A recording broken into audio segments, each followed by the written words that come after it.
Table. Okay. इंग्लिशमध्ये आपण याला टेबल म्हणतो. इथे जी दिसत आहे खुर्ची त्याला इंग्लिशमध्ये आपण चेअर म्हणतो. नेक्स्ट जे तुम्हाला इथे दिसत आहे पलंग त्याला इंग्लिशमध्ये बेड म्हणतो. अ, उशी त्याला इंग्लिशमध्ये पिलो म्हणायचं. नेक्स्ट आहे चादर किंवा ब्लँकेट त्याला आपण इंग्लिशमध्ये ब्लँकेट म्हणतो. चादरला ब्लँकेट म्हणतो. ओके.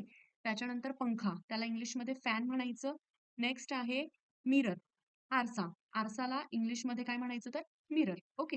आणि बल्ब जो आहे त्याला इंग्लिशमध्ये लाईट बल्ब असं म्हणायचं. आता जो दरवाजा असतो त्याला इंग्लिशमध्ये डोअर म्हणायचं. खिडकीला इंग्लिशमध्ये विंडो म्हणायचं. नेक्स्ट आहे कपाट. त्याला इंग्लिशमध्ये काय म्हणायचं? कबर्ड. ओके.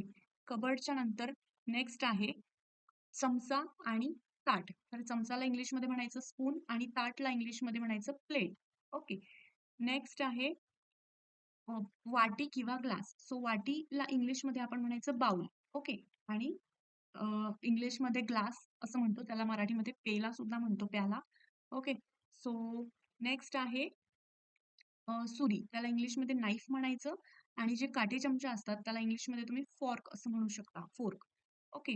नेक्स्ट आहे कोंब, कंगवा. त्याला इंग्लिशमध्ये बोलणार कोंब आणि जो पोछा असतो त्याला इंग्लिशमध्ये बोलणार मॉप. ओके. नेक्स्ट आहे झाडू. त्याला इंग्लिशमध्ये काय बोलणार? ब्रूम. ओके. झाडूला इंग्लिशमध्ये बोलायचं ब्रूम आणि कचऱ्याचा जो डबा असतो त्याला बोलायचं डस्टबिन. ओके. नेक्स्ट आहे पडदा.